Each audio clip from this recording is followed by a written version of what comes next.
Welcome everyone back to another interview, and today we have a very interesting YouTuber. His name is AFreemanOrNot. What's interesting about him is he is a YouTuber slash voice actor. I swear to you, this man can do a million creepy voices. Hey, Freeman. Hello, fellas. Yes, this is true. I managed to give her art creator a heart attack. I love how we're doing this while, like, there's physical road construction happening outside my apartment, too. Well, the words need to life. function. Yeah. The roads need to function. No, so. they're destroying the roads to add bike lanes. Oh. They're like, hey, even though the entire city doesn't want this, we're gonna add bike lanes to your street. The state can't afford normal roads. We gotta shorten them. Oh no, it's the city. It's the city that's doing this, not even the state. Like, we protested that didn't work. Protests don't work, kids. They don't. Long story short. Don't voice your opinion, kids. Don't voice your opinion. The government doesn't care. That's a joke, by the way. Yeah. Unfortunately, it's 2018 and no one knows when something's a joke. Yeah. But I actually found you just because you got added to a Discord call, I think. Yeah. I heard that there was like a Star was in a conversation with like she was like, I'm in a like conversation with a small bunch of like YouTubers. I was like, what, really? And it was your group. It consisted of Fire Sale, comprised of all these people. I was like, that sounds fucking hilarious. Vexium, Leslie, couple non-YouTubers, but like it was just a small group of fucking weird people, and then you got added to the group. Yeah, exactly. And I was like, but this is fucking heaven. I'm not a small YouTuber myself. That's just great. Add me. Yeah. So here I am. You're interesting. Like, your brand of recording is very unique. And the way you do your audio, the way you choose your visuals. I know that you recently did a video on a controversial topic that we both kind of hit on. And yes. I pretty much that's all I'm going to state it as, because it isn't still an ongoing issue, and like, this kid doesn't deserve anything more than just to be able to relax. Yeah, I mean, it's 13, poor Volonix. So, 14, there you go. 14 as of yeah. the 4th. Yeah. There was just one thing I regretted about my video, and that was one part where in the early sessions, when I essentially narrated parts of the conversation, before you started to feel awkward? Yeah, it was when I started to record the awkward part, like, what the fuck? And the thing about that, like, if anyone wonders, like, why did you record that? It sounds awful. It's because of the sheer fact that I thought to myself, well, if I record one of those, people can get a bit of an insight, like, what the fuck am I hearing? And be like, tense up and be like, what the shit? Like, that's how I felt when I read them. Like, it was... But you also do some more comedic videos, right? Yeah, that's true. It's what I try to focus doing. And of course, as we all know, you sound like the guy from Stanley Parable. As well. But surprisingly, you're Swedish. That was actually a surprise to me. I was expecting you to be like English, or some sort of like somewhere within the UK. Well, considering the sheer fact that I can most definitively understand why, because I do sound so ever occasionally like that of a British overlord, and hey, considering the fact that I am from the colonial era, that is nothing short of true. It is also interesting that, like, English is a predominant second language in your country, correct? Yes. Like, I understand yes. You guys speak Swedish natively, but then most of every person I've spoken to from Sweden speaks English, and fairly well. Yeah, but the problem is the sheer fact that that's how most Swedes do, those that interact online. But the other Swedes that like they learn English because they have to, they sound kind of like this, and it is becoming very awkward all the time. So you can't do anything about it other than listen. It's kind of what Got it is. it. I wonder why some Yeah, of them have accents and some of you guys don't. Or some of your guys' it's be- accents are more obvious. it's because of how the language is structured and how we speak our language, and then we in turn have to try a new language, new words, and everything. We'll do it after our own pronunciations to begin with, what we try to break away. Got it. And yeah, that's how I managed to break away. And now I sound like, I don't know, A posh British colonialist. boy. Pretty boy. You're like, what, Posh 21? British boy. You're No, like don't 21, reveal 22. that. Don't reveal that. Oh. There's no fun. There's No no fun. fun. You will not know my age. Oh, no, dearie. He's We'll make it that a 523. secret. Exactly. I'm 523. Exactly. Give or take, Dear, dear. give or take 500 years. Give or take a few decades, centuries. No, I remember like you got added to the call and I was just like, oh, weird dude has awesome voice, cool. And I was like, after a while, you and I started to get along. I was like, oh, I should just start talking to him. And I was like, I started watching your videos. I'm like, he's pretty decent at making videos. I just continuously harassed you. We talk about food. Oh yeah. That's one of the first way you guys got to know me, through me posting food porn. I And think not that's the, how you and I got to talking to each other, really, because how Yeah. we got introduced to you in the group is, oh, it's this weird dude with an awesome voice, and everybody kind of flirting with you because your voice just apparently makes everyone want to sleep with you.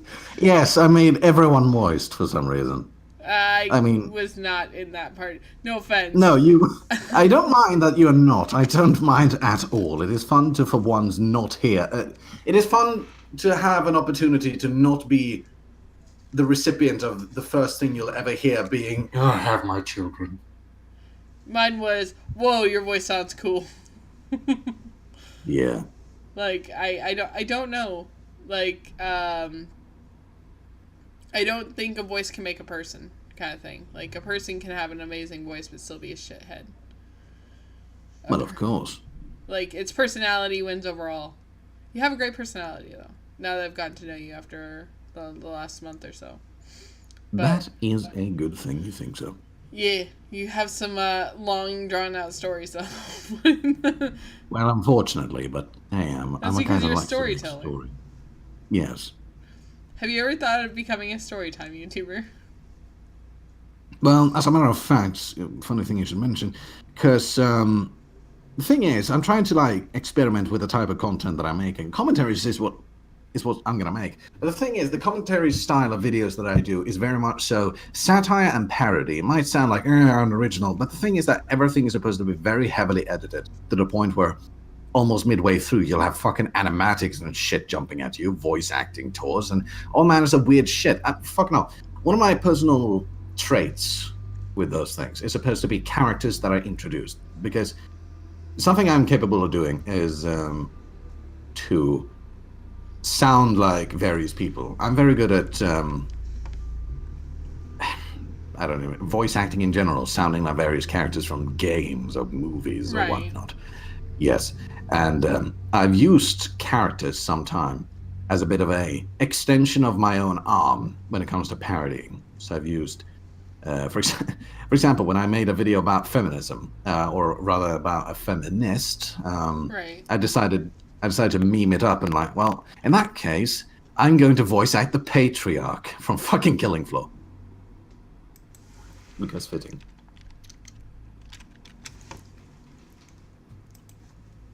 The only thing I cannot imagine you doing is doing a feminine voice.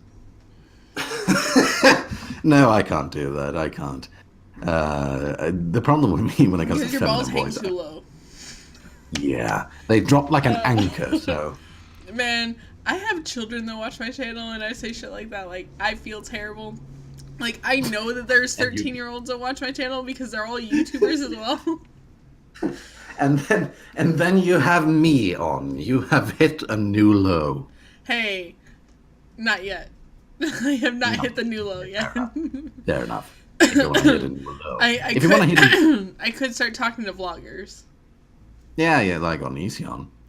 Oh, speaking of, no one knows this. Well, everyone knows I was blocked by him. Like, that's something I was very proud of. But no one knows that. So, for like a month, because I was doing research for something, I became a Patreon supporter of his. And after I stopped paying him, like, he sends me emails freaking every month since through Patreon. Like, and in one of those emails, I responded back offering to like interview him, and he gave me like the email to his management to like set up the interview, and this was prior to him blocking me. Oh dear. I'm debating on whether or not I should reach out to him.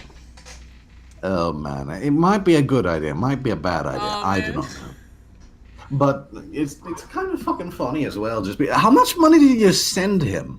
It was only like $10. Okay, if he's crying over $10, no, he wasn't crying. He wasn't crying over $10. So okay. No. He's just like, hey, I know you pulled out of doing Patreon, but here's a quick update on what's going on with us, or like stuff like that. Or hey, just wanted to reach out to see how you were doing. I'm like, this is fucking weird. And then you gave me $10. You want to hang out? And then the whole thing with me getting blocked by him was just me straight up. He went, you. The post he made said, you. I won't say anything if you don't say anything. Me. Goes around telling literally everyone. I responded with, well, that just makes you an asshole. That's all I said. It's true. Yeah, it is true, but I don't know. I don't like the block. I kind of like and I kind of don't like the block feature on Twitter because it's a way to tell when you've won. To be honest, then you can't keep poking them. To be honest, I only know of like 4 people that have me blocked. Like, honestly, and one of them is somebody who preemptively blocked me. And it was like Lord Waifu or something, whatever that person's name is. Like, they blocked. Lord Waifu. Oh yeah, I mentioned that. Yeah. I mentioned that. They just straight up blocked me. Never interacted with this person ever in my life. Same thing with Steve Shives before he got suspended. I was blocked by him like immediately. Why the fuck were you blocked by Steve Shives? I have no idea. Okay. I think it was because Blair White followed me on Twitter. And that's reason enough. Okay. That might be reason enough. The enemies of Blair are let's mine. see. There's some lady who she quote tweeted like out of context like a conversation I was having with an IRL friend on Twitter, where I said that like I didn't believe in Social Security, and she's like, "Oh, you hate disabled people," and then blocked me before I could respond. And then Onision. And then Onision what? Yep, and then Onision, like for me calling you an asshole. Like, those are the only 4 people I 100% know have me blocked. I think there's one guy that blocks me, and the only reason why he blocks me is because we disagree over the fact that politics should be introduced to fucking board games. I'm like, no, that's stupid. I have political board games. Yeah, but no, I'm not talking about like, I'm not talking about making a satire board game with politics involved. That's okay. But what I'm talking about is when taking a franchise like Star Wars, or if you take like 40K, which this was all about, and you involve like politics of any kind, it's just getting fucking dumb. Because at that point, it's starting to derail from what the thing actually was supposed to be about a platform for you to spread a message. It's kind of like you're forcing. It's like, how can I put it? It's like putting Harrison Ford up there on a podium and making him talk about women's rights whilst doing the solo act. Yeah. Which is like, nah, it's not gonna work. You mean the Han Solo movie? I'm not referring to the Han Solo movie. I'm just referring to how stupid it sounds. I'm sorry, but like Harrison Ford Han Solo, womanizer. Yeah. didn't really, like, Princess Leia was the exception to the rule kind of thing. Yeah. But then you go to Han Solo, and he's, like, pining over a woman. Not a womanizer at all. And it literally makes everything that happened in the other movies, like, not make any sense, because the whole storyline is everything up until he goes to Tatooine. Oh god. So it's like right. it's like lost in translation kind of thing. Like it's almost like they were like, we're going to take this not family friendly character and we're going to make him family friendly.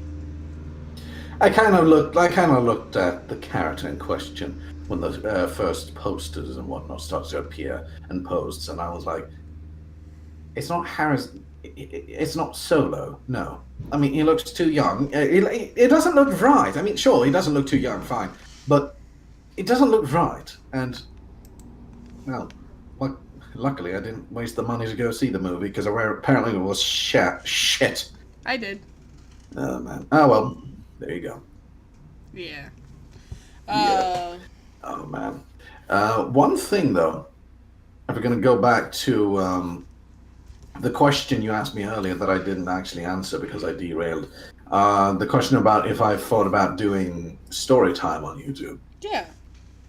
I have actually been thinking like that because the content that I do right now, I enjoy making it and I will keep making it because it's fun as shit to edit heavily. But I'm also thinking like sometimes it's fun to just listen, not necessarily watch. So as such, I'm thinking like, well, I can utilize my voice when I do stories and I can utilize my editing skills when I do my other videos. So I'm thinking about doing a story series that's going to involve my various tapestries of life and my various well, it's not going to be sad, it's going to be like funny dumb stories, like just make sure that none of them have dead bodies in them.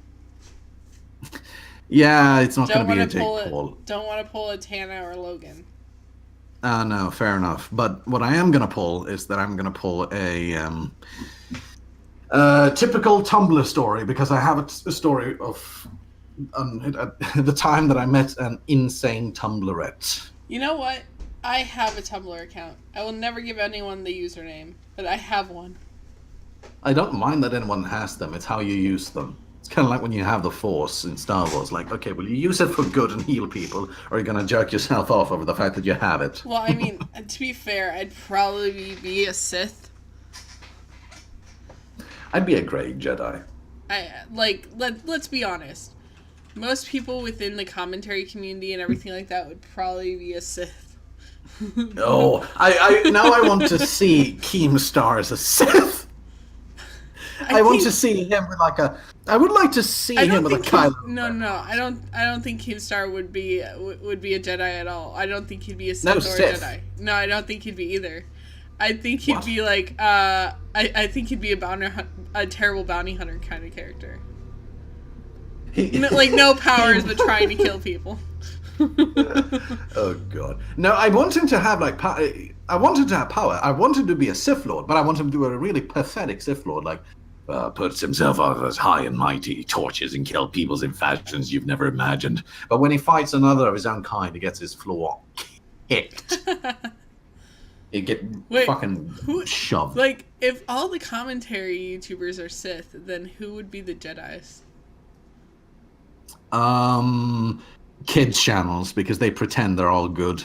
Well, oh, that's terrible.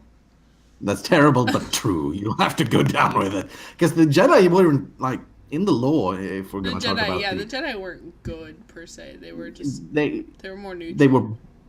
They were better, but they were still not good. Yeah. I mean, the Sith how could we just completely twisted the Star Wars talk. I'm a nerd. Same. I know, we bonded over the fact that both of us understood what a freaking LAN party was. Oh yeah, when you were that's telling a fucking interesting thing. When you were telling a story, and everyone was like, "You're like, yeah, we brought our computers," and everyone's like, "Why did you bring your computers?" I'm like, "LAN party." Like my brain immediately understood what was going on. Yeah. You It's check your fun. computer. Like, people don't do that anymore. Like, that No, used to it's a be bit of a thing. sad state, really. It used to be a thing to, like, just pack up your computer, pack up your monitors, and, like, I mean, back when I did it, I had CRTs, so packing up my monitors was effectively, like, just lugging my monitor to the car. The thing is that people still do that, but nowadays it's like it's all have to be organized event because you can't be an individual about this. You have to be a collectivist and gather where everyone else is. Well, isn't So that the like state of the DreamHack and world, shit. right? Yeah, kinda, but like you can still have some opportunities of glory. An example would be when I had a LAN with a group that no longer exists. That is called the MRK. And the MRK was a wonderful group. I love the shit out of them. One of my friends was a programmer. He had bought computer parts that he put together inside of a wooden box. Yeah, some of those people are like fucking amazing at building their computers. It is impressive. And they use that to store porn. Yep. Oh man. Speaking of which, just a small anecdote. Speaking about the NRK, we had a funny special little thing at our LAN parties called puzzle porn. Jesus. And can we put a pin in this because because remember 13-year-olds. Okay, fair enough. And it's not by choice that they listen to me. It's just that there are a lot of children in the commentary community. Why are there so many children in this community? Because they want to be cool and edgy and like Yeah. I don't watch the shitty kids channels now. I want to watch Pyrocynical while I play the Roblox. Ooh yeah. See, my son doesn't know who Pyrocynical is, and he's not allowed to play Roblox. Good. Yeah, I think it's for the best. It's for the best. I get people who talk to me like my IRL friends. I'll be like, yeah. They're like, what do you watch on YouTube? I'm like, I mostly watch commentary videos. And they're like, seriously? People our age actually watch those? I'm like, I'm not the oldest person that watches them, I promise. Keemstar does. He's older than I am. Yeah. But no, it's just really weird that it's so like, it's odd. It's more odd for people to hear that I'm a fan of commentary than it is for them to hear that like possibly my son would be. When some commentary is really well done, it's really thought out. Like, I don't think somebody like iNabber could be like, I don't think a child could digest that. His videos very well. Yeah, probably. I mean, maybe like 16, 17, but like 13-year-olds and under, I don't think they would really understand what was going on. People like Tro or Crimson Studios or, you know, some of the other like really good, like well put together accounts. Like even I'm Alex when he's like trying, when it's like a subject he really cares about, can like lose a child's interest because when you care, you get into the details, and children don't care about the details, they care about the flashy imagery. Yeah. Oh, in that case, my channel would go fairly well. Yeah, Flash. probably. I mean, you finally hit 300 subs again, right? Yes, it's been a bit of a weird thing because that's the thing. I've gone back and forth. I've never moved forward. Like, you gain a sub, you lost two. Like, you gain two, you lost one. I know exactly how you feel. Trust me. I know exactly how you feel. So I hit 1K subs doing political commentary. And I kind of stagnated at about 1.2K. And then I never hit 100K, and my interview with him like exploded, and I got a bunch of subs from that. Well, that is good. But I've been kind of like on this yo-yo I was on this yo-yo for a while where I couldn't get above like 560, like 1,560 subscribers, because whenever I would gain a subscriber, I would lose like 3 or 4 or 5 because it was people dropping off who saw that my content wasn't going to go back to being political, and it's never going to go back. Mostly because I almost quit YouTube because of political content, because of the political content I was doing. It was because it was stressing me out to do it, and it shouldn't be. Well, considering the sheer fact that the political climate that goes about on the internet nowadays, it's a very odd place, because on one hand you've got the sensible, all right people, but then you got the toxic part that's just always there, lurking in the shadows, and just is ready to ruin everything. Because it's so sad how such a minority can ruin it for a majority by making them sour as well. But hey,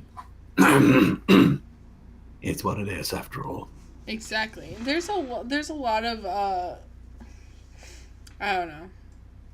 There's a lot of politics in the back end of just doing YouTube, just in general.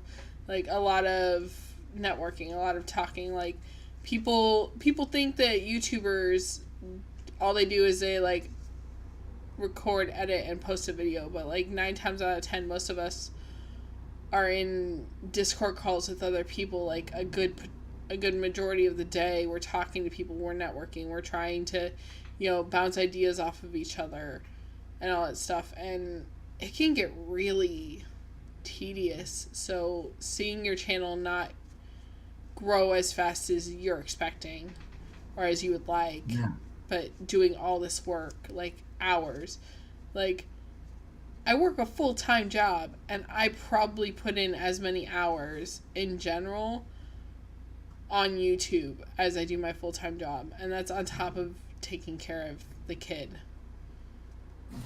Yeah. And, I'm fortunate to get where I've got. I'm fortunate to have the friends that I do. I want to see you grow. I really do, Freeman. I want to see you grow. I think your voice is fantastic, and I think your eye for detail is fantastic. I say next time there's a controversy, maybe wait a day to record, just so that way you can get more detail. Perhaps. Well, considering the shift, I think I got a fair amount of detail just by the sheer shit that dropped. But on the same time, fine. I should have probably waited for your interview with him as well.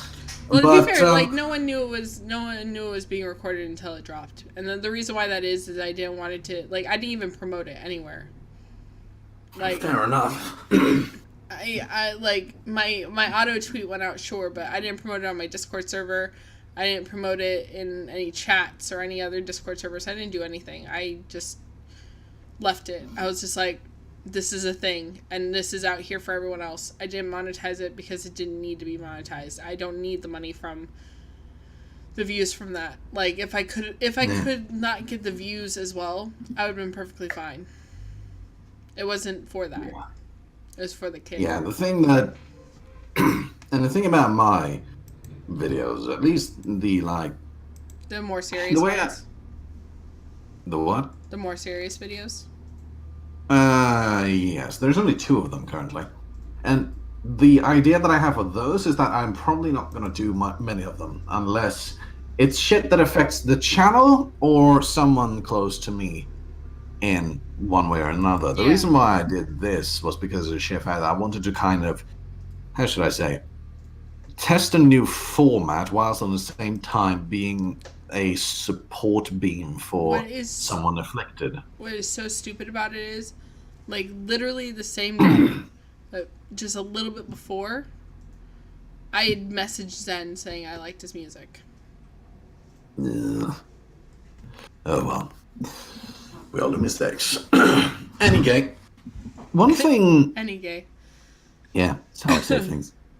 One thing that is remarkably interesting is you talked about networking and whatnot, and yeah, that's most definitively true, and I can testament to that shit because I've been on Discord for a good chunk of time now, and over the course of time I've gotten into contact with a lot of various YouTubers that I've established contact with. I've worked with Ablaze, a YouTube channel of about 130,000 subs. I've worked with what was her face? What was her face? Super Shadik X250 doing comic readings. I've worked with Tirara de Huego doing fucking ASMR of all things. That was weird. And I also have worked with a more natural competitor, like, for example, Chilling Tales for Dark Nights doing audiobooks. And the biggest one I managed to... Oh, continue. Yeah, and the biggest one so far that I've managed to work with, that's Suit House. I promoted their merch in one of their merch videos. Oh, that's really cool. I am going to get into collabing with them soon because Wilbur is keeping me on an arm's length about a project that he wants me to do with them. Oh. But the problem is the shift never kicks off, so I don't. So here's a question that clearly everyone's going to ask. So I'm going to ask it now. Is this your real voice?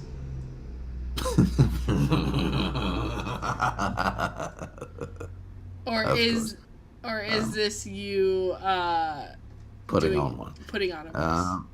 Yeah. No, this is how I naturally sound when I speak English, I'll say that much. Because I sound a bit different when I speak Swedish. Can we hear a little bit of that? Jag vet inte varför du vill göra det för, men det kan jag väl göra. Det låter lite annorlunda, men jag vet inte. You can always... what you just said. Well, exactly. You can get across with all manners of accents, and it kind of changes the voice. And the thing about my voice, by the way, this is something that's going to be bothering me for the upcoming 5 years, unless I make it a statement already. And that is that when it comes to my voice, I speak differently in different videos to different situations. And I do so in real life as well, especially when it comes to English. And when it comes to English, most specifically, I can be very, very, very flexible.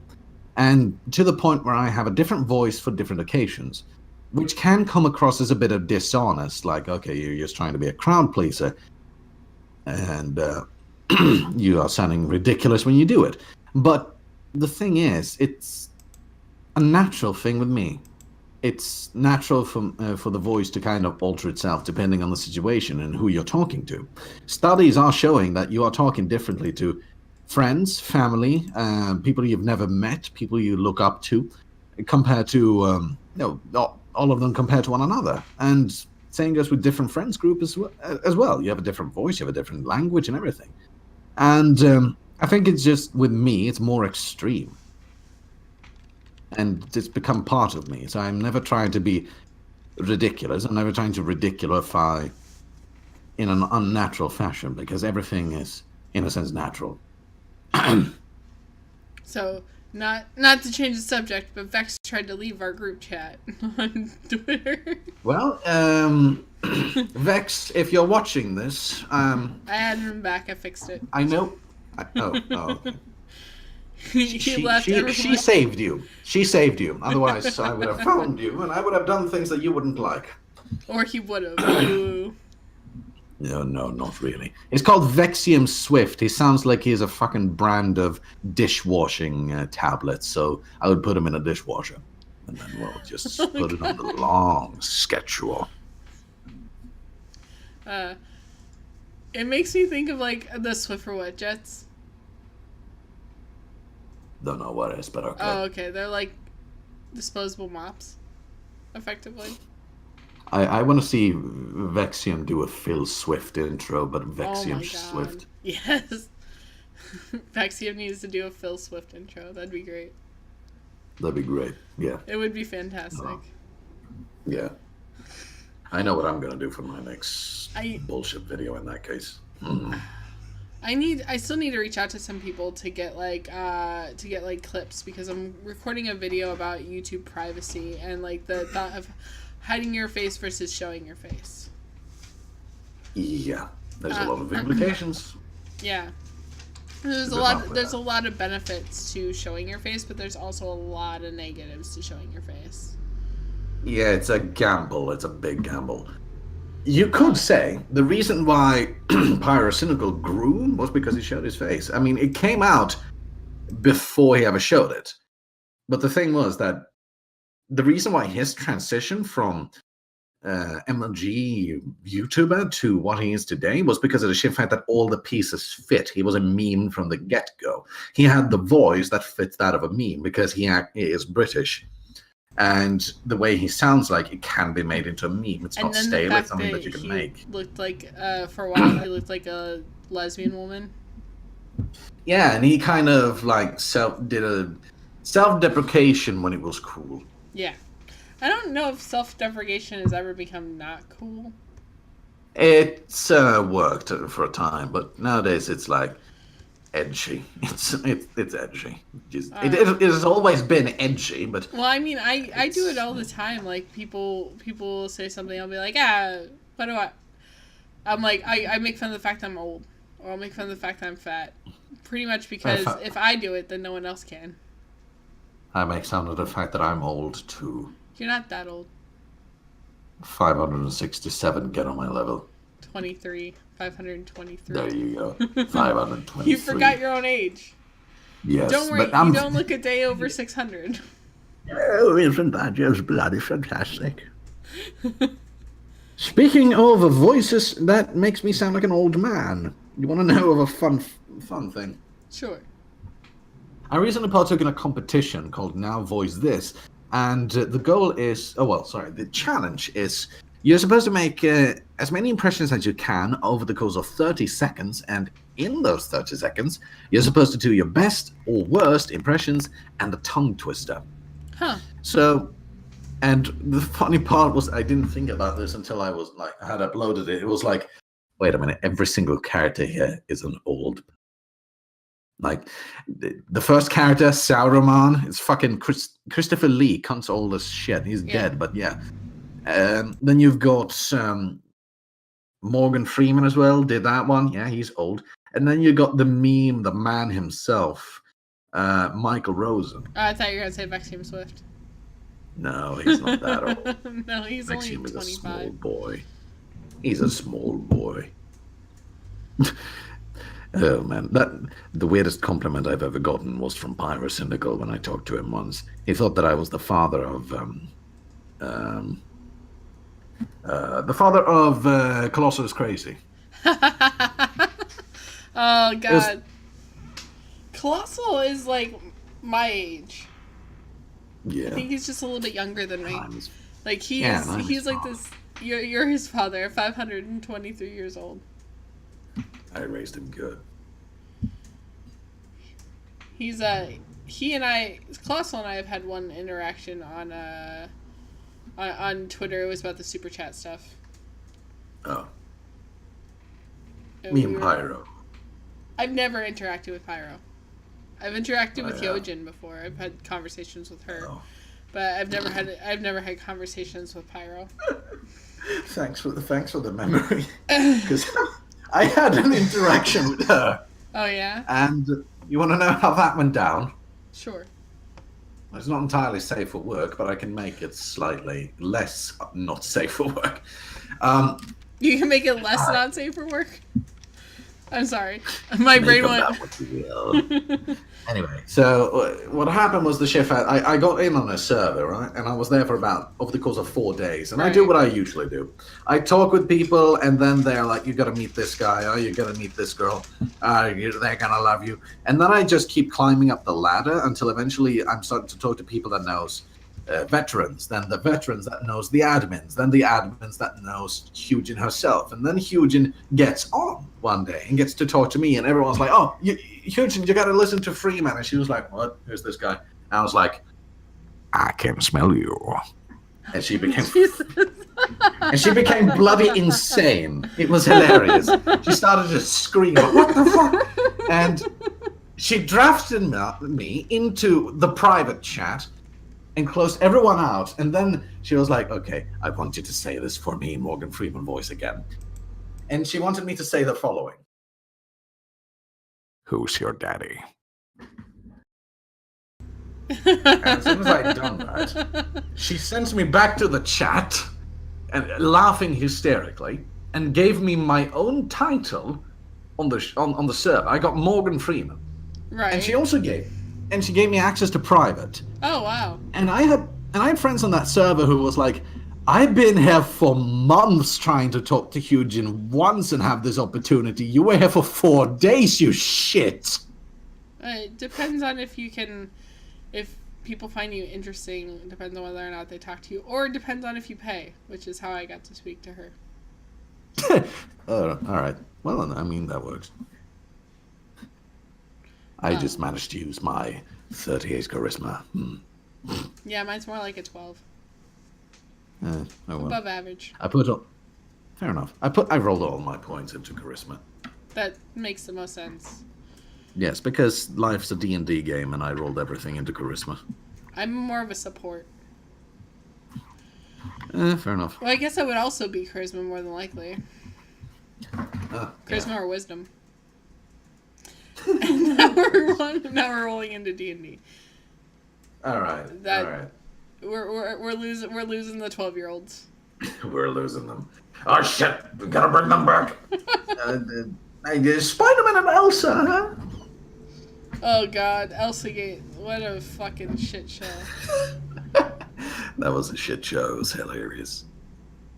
I love to see the world burn, in a sense. And with that, I'm gonna end the interview. That's gonna be the end. I'm gonna like to watch the world burn, in a sense. So I'm going to leave. I'm going to leave a link to Freeman's YouTube account and his Twitter in the description down below. Please check him out. Again, he's fantastic. He does voices. He naturally just sounds like a James Bond villain in his just natural setting. For all other things, if you guys have any questions on people any opinions on people you'd like me to interview, leave them in the comments down below. The bigger guys are going to be harder for me to get in contact with, but maybe one day. They're on the list, I promise. Also, any comments or suggestions that you have, you can drop them into the description down below, or you can reach out to me on Twitter and Instagram. Links are going to be in the description and are also easily findable. If you just look Charmedskull up, you'll find me everywhere. Also, Discord server, where you can bug me directly, where I always am. I'm always watching. And have a good night.